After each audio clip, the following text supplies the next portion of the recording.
My name is Dr. Sarah Griess, and I am a licensed psychologist with Rising Hope Counseling and Consulting in Grand Island.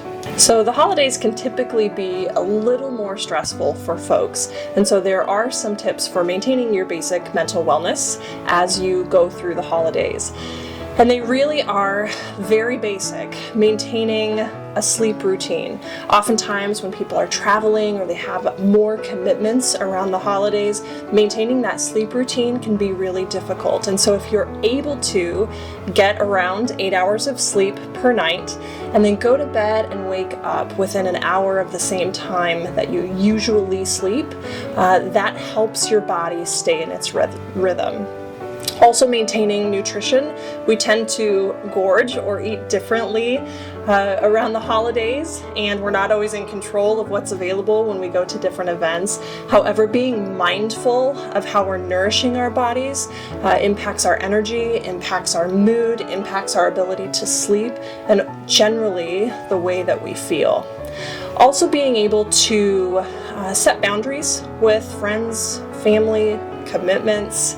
It can be difficult, it can be stressful, and there are people in our lives that can demand a lot from us, or our time can be demanded more so over the holidays. And so it's really important to give yourself permission to say no, or to put time limits on things, or even just set boundaries around what topics you're okay talking about, who you're willing to have conversations with, and who you're not, because it might feel too stressful or overwhelming for you. And so being able to have those boundaries can really help reinforce your own internal emotional wellness.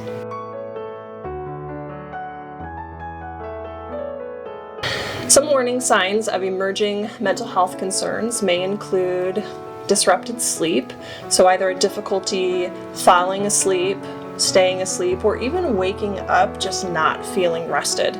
A disruption in appetite, so either eating too much or not having an appetite at all. Poor concentration and focus. Difficulty with short-term memory. Lots of folks sometimes notice it first in their bodies and might complain of unexplained aches and pains, muscle tension, headaches. Lots of individuals also suffer a lot of gastrointestinal issues when mental health symptoms are emerging. Other symptoms can include a withdrawal from family or friends, or complete isolation, thoughts of death or suicide, some excessive fear or worry. Sometimes that can turn into a panic attack, as well as shifts or changes in your performance at work or school, difficulty attending work or school, increased use of alcohol or other substances to self-medicate or self-soothe or even numb out emotions. Sometimes individuals will even experience difficulty maintaining their own hygiene or personal appearance.